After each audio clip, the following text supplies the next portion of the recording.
Assalamualaikum warahmatullahi wabarakatuh. Perkenalkan, nama saya Ayu Aspuria dengan NIM 18 12 10 197, kelas PAIE semester 6. Baiklah, di sini saya akan menjelaskan materi yang kedua, yaitu tentang pemetaan kompetensi atau kompetensi mapping atau scanning mata pelajaran akidah akhlak madrasah sanawiyah. Poin yang pertama yaitu mengorganisasikan peta kompetensi untuk satu semester. Kompetensi inti KI 1. Menghayati dan mengamalkan ajaran agama yang dianutnya. KI 2. Menunjukkan perilaku jujur, disiplin, tanggung jawab, peduli atau gotong royong, kerjasama, toleran, dan damai. Santun, responsif, dan proaktif sebagai bagian dari solusi atas berbagai permasalahan dalam berinteraksi secara efektif dengan lingkungan sosial dan alam, serta menempatkan diri sebagai cerminan bangsa dalam pergaulan dunia. KI 3. Memahami, menerapkan, dan menganalisis pengetahuan faktual, konseptual, prosedural, berdasarkan rasa ingin tahunya tentang ilmu pengetahuan, teknologi, seni, budaya, dan humaniora, dengan wawasan kemanusiaan, kebangsaan, kenegaraan, dan peradaban terkait penyebab fenomena dalam kejadian. KI 4. Mengolah, menalar, dan menyaji dalam ranah konkret dan ranah abstrak, terkait dengan pengembangan diri yang dipelajarinya di sekolah secara mandiri, dan mampu menggunakan metode sesuai kaidah keilmuan. Baiklah, selanjutnya yaitu standar kompetensi dan kompetensi dasar. Standar kompetensi yang pertama yaitu meningkatkan keimanan kepada kitab-kitab Allah Subhanahu wa taala. Kompetensi dasarnya 1.1 menjelaskan pengertian beriman kepada kitab-kitab Allah. 1.2 mengidentifikasikan dalil tentang beriman kepada kitab-kitab Allah. 1.3 menjelaskan dasar dan tujuan beriman kepada kitab-kitab Allah. 1.4 menyajikan fakta dan fenomena kebenaran kitab-kitab Allah. Standar kompetensi yang kedua yaitu menerapkan akhlak terpuji kepada diri sendiri. 2.1 menjelaskan pengertian sifat tawakal, ikhtiar, sabar, syukur, dan qanaah. 2.2 menunjukkan dalil tentang sifat tawakal, ikhtiar, sabar, syukur, dan qanaah. 2.3 mengidentifikasikan sifat tawakal, ikhtiar, sabar, syukur, dan qanaah. 2.4 menunjukkan contoh-contoh perilaku akhlak terpuji pada diri sendiri, seperti tawakal, ikhtiar, sabar, syukur, dan qanaah. Standar kompetensi yang ketiga yaitu menghindari akhlak tercela kepada diri sendiri. 3.1 menjelaskan pengertian ananiyah, putus asa, godob, dan tamak. 3.2 mengidentifikasikan dalil tentang ananiyah, putus asa, godob, dan tamak. 3.3 menunjukkan contoh ananiyah, putus asa, godob, dan tamak. 3.4 menjelaskan dampak negatif ananiyah, putus asa, godob, dan tamak. Standar kompetensi yang keempat yaitu menerapkan adab kepada orang tua dan guru. 4.1 menjelaskan pengertian adab kepada orang tua dan guru. 4.2 mengidentifikasikan dalil tentang adab kepada orang tua dan guru. 4.3 menjelaskan tentang adab-adab kepada orang tua dan guru. 4.4 menunjukkan hikmah perilaku orang yang melakukan adab-adab kepada orang tua dan guru yang benar. 4.5 mempraktikkan adab kepada orang tua dan guru. Standar kompetensi yang terakhir yaitu meneladani kisah keteladanan Nabi Yunus dan Nabi Ayub. 5.1 menjelaskan contoh kisah keteladanan Nabi Yunus dan Nabi Ayub. 5.2 menjelaskan hikmah yang bisa diambil dari kisah keteladanan Nabi Yunus dan Nabi Ayub. 5.3 menunjukkan contoh atau orang ataupun tokoh yang meneladani sifat Nabi Yunus dan Nabi Ayub. Dan 5.4 menyajikan cuplikan kisah-kisah keteladanan Nabi Yunus dan Nabi Ayub. Poin yang kedua yaitu tentang hasil konteks atau tema atau teks atau unit yang relevan. Bab pertama pada semester 1 mata pelajaran Akidah Akhlak kelas 8 ini membahas mengenai beriman kepada kitab-kitab Allah Subhanahu wa taala. Beriman kepada kitab-kitab Allah yaitu mempercayai dan meyakini dengan sepenuh hati bahwa Allah telah menurunkan kitab-kitabnya kepada Rasul yang berisi wahyu Allah supaya disampaikan isi dan kandungannya kepada umat manusia. Bab kedua yaitu mengenai pembahasan akhlak terpuji kepada diri sendiri. Akhlak terpuji kepada diri sendiri adalah sikap seseorang terhadap diri pribadinya, baik itu jasmani ataupun rohani. Manusia dapat diperbaiki akhlaknya dengan menghilangkan akhlak-akhlak tercela. Selanjutnya, bab ketiga membahas mengenai akhlak tercela kepada diri sendiri. Akhlak tercela kepada diri sendiri merupakan suatu sikap atau perbuatan jelek yang dilarang oleh agama.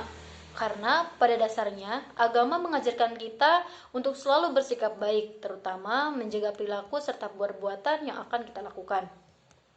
Dengan berlandaskan agama, maka sifat tercela ini sebenarnya bisa dicegah karena ancaman serta sanksi yang akan didapatkan dalam waktu cepat maupun di kehidupan selanjutnya. Akhlak tercela ini merupakan cerminan bahwa seseorang tersebut mempunyai perilaku yang kurang baik. Hal tersebut bisa saja disebabkan karena kita mulai jauh pada aturan-aturan agama. Bab keempat, yaitu membahas adab kepada orang tua dan guru. Adab kepada orang tua, yaitu ibu dan ayah, adalah akhlak yang sangat mulia. Allah Subhanahu wa Ta'ala mewajibkan kepada kita untuk senantiasa berbuat baik kepada kedua orang tua. Tingkatan keutamaan berbuat baik kepada orang tua itu telah Allah letakkan di bagian yang sangat tinggi, sehingga di dalam Al-Quran perintah menyembah Allah diiringi dengan perintah berbuat baik kepada kedua orang tua. Sedangkan adab kepada guru adalah guru merupakan orang tua kita yang kedua. Merekalah yang berjasa dan mendidik kita setelah orang tua. Ilmu yang kita peroleh saat ini tidak lepas dari peranan seorang guru. Seseorang dapat membedakan yang baik dan buruk karena ilmu. Bab yang terakhir ataupun bab yang kelima yaitu membahas meneladani kisah keteladanan Nabi Yunus dan Nabi Ayub. Teladan yang dapat kita ambil dari kedua nabi tersebut adalah kesabaran mereka. Karena Nabi Yunus telah ditelan dalam perut ikan dan beliau tetap bersabar atas ujiannya dan terus berdoa. Begitu pula dengan Nabi Ayub, telah ditimpa berbagai musibah namun tetap bersabar dan berdoa. Poin yang ketiga yaitu mengembangkan perencanaan dalam beberapa konteks atau tema atau teks atau unit yang relevan. Pada bagian ini akan dikembangkan perencanaan dari mata pelajaran Akidah Akhlak kelas 8 semester 1 yang berupa kegiatan perumusan tujuan pembelajaran yang ingin dicapai dan penggunaan metode belajar serta model pembelajaran yang digunakan. Bab 1. Tujuan dari pembahasan yaitu materi beriman kepada kitab-kitab Allah. Di antaranya adalah peserta didik mampu menjelaskan pengertian beriman kepada kitab-kitab Allah dan mampu mengidentifikasikan dalil tentang beriman kepada kitab-kitab Allah. Bab kedua, tujuan dari pembahasan akhlak terpuji kepada diri sendiri yaitu peserta didik mampu menjelaskan pengertian sifat tawakal, ikhtiar, sabar, syukur, dan qanaah. Dapat menunjukkan dalil tentang sifat tawakal, ikhtiar, sabar, syukur, dan qanaah.